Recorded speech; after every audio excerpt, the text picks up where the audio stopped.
recruiting issue, and just want to know your take on it with the three coaches that are out right now, your message to them, and kind of where the program stands right now. Good. It's real simple. I don't got no comment on it. Obviously, you know what's going on, and we're working on with the guys that we got here and the coaches we got here. Have you spoken to the three coaches that are on leave right now, and what's your message to those guys? Yeah, my message is we're just focused on the Sun Devils right now.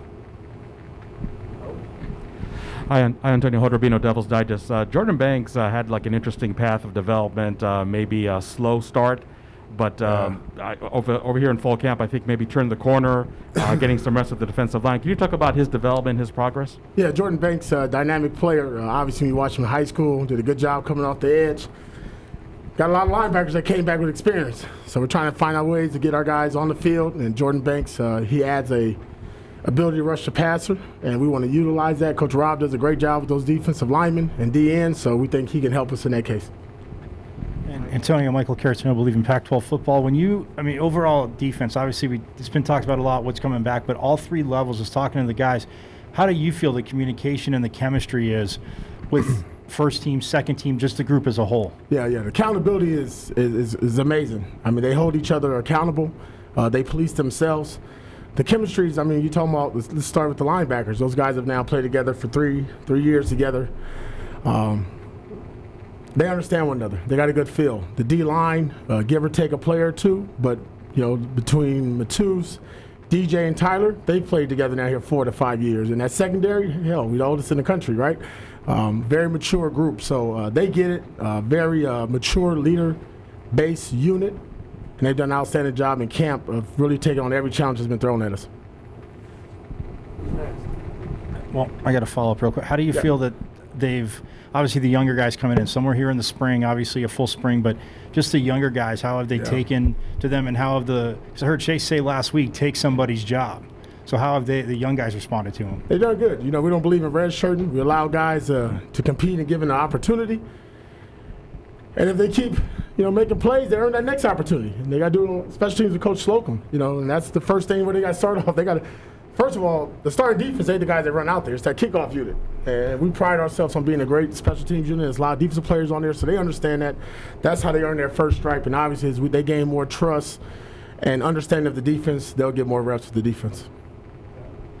Maybe not to hammer this point, but everybody that's been allegedly tied to the investigation that's been put on leave, your first year as defensive coordinator, are you concerned about your status? Nope.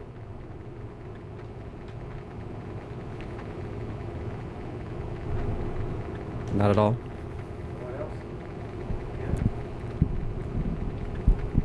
As recruiting coordinator, Antonio, do you feel a sense of responsibility for the investigation, the inquiry, whatever word is used to describe it? I have no comment on that. Antonio, can you, Chris Cartman, Sun Devil Source, can you compare how you feel about this defense now versus a year ago or 2 years ago and just the overall trajectory? Older, wiser, talkative, I think determined, eager. Obviously, 4 games was just a tease. And I think these guys have taken a lot of pride on playing 12 games, earning the right for a 13th game and possibly a 14th game. And we're going to take it one game by one. Southern Utah, big challenge for us, regardless of what anybody don't say, because you know what the underline is going to be, right? It's a game that you can get slept on and make some mistakes. But I think this group has taken every day, every challenge thrown in front of us, coaching staff included, and done an outstanding job with it. And we've taken it, like Coach Edwards said, day by day, and just win the day. Is there anything, AP, in particular that you're still waiting to see or learn about this defense that's going to be a clue to you about their readiness? The thing about training camp, you try to limit guys' reps. So we've been trying to take care of our older guys.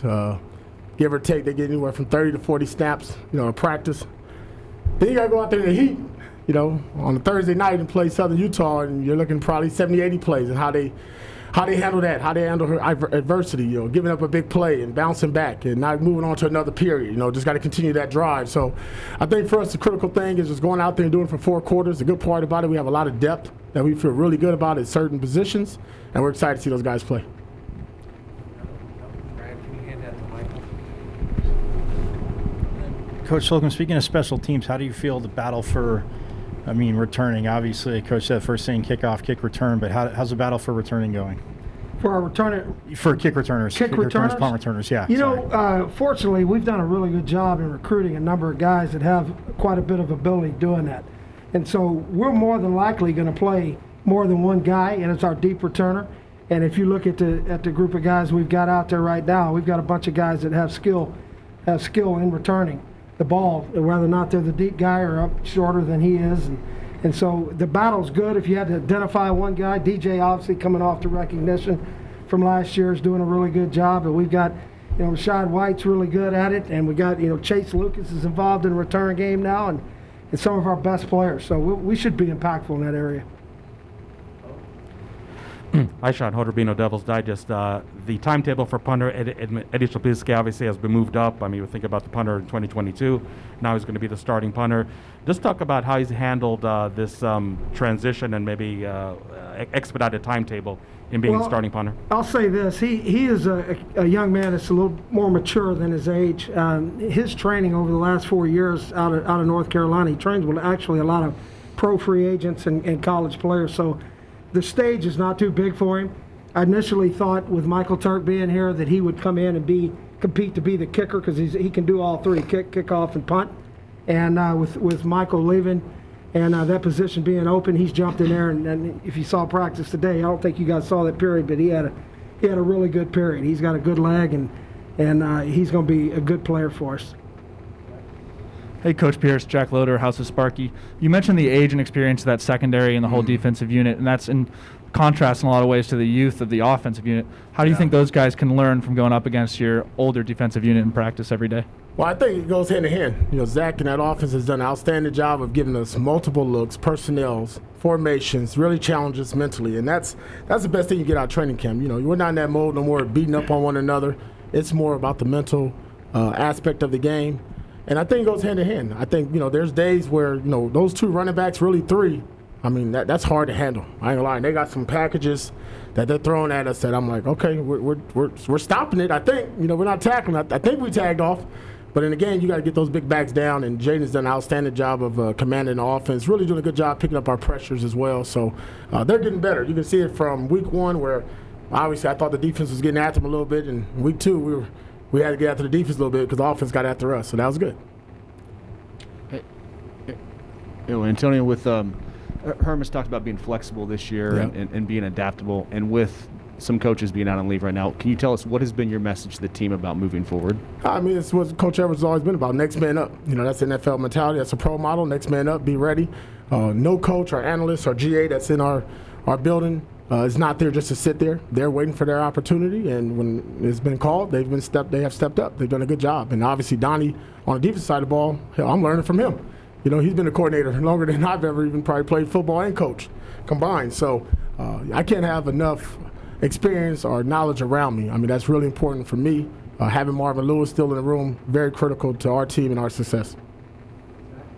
Hey, AP, Zach Keenan, DevilsDigest.com. We keep hearing over and over from members of the offense that they all believe this defense is the hardest defense they'll go up against in the Pac-12. Do you believe that too? No.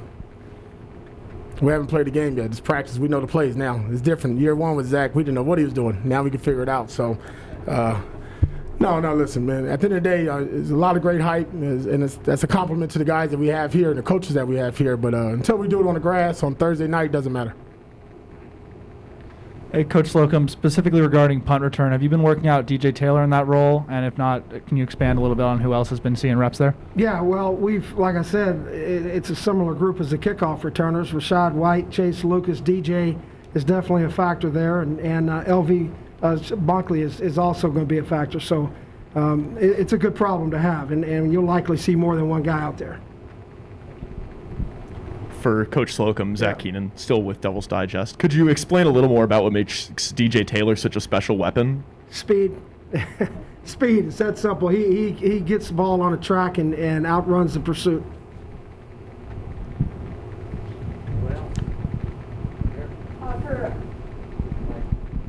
for either of you guys. When talking to the players, they've been preaching family and brotherhood. So I just want to know from you guys, what does this team mean to you coming in, putting so much time away from your own families? So what does this team mean to you? Go ahead, AP. I think it always starts with that. If you're going to have a winning culture and a championship culture, it starts within the building. These guys have believed in it. They worry about what's in the building, not anything outside the building. We trust one another. There's respect for one another. We talk about building that foundation on defense, and we do it every day. And I think the key thing about it, you can't worry about anything that's going on outside. You only control what you can control.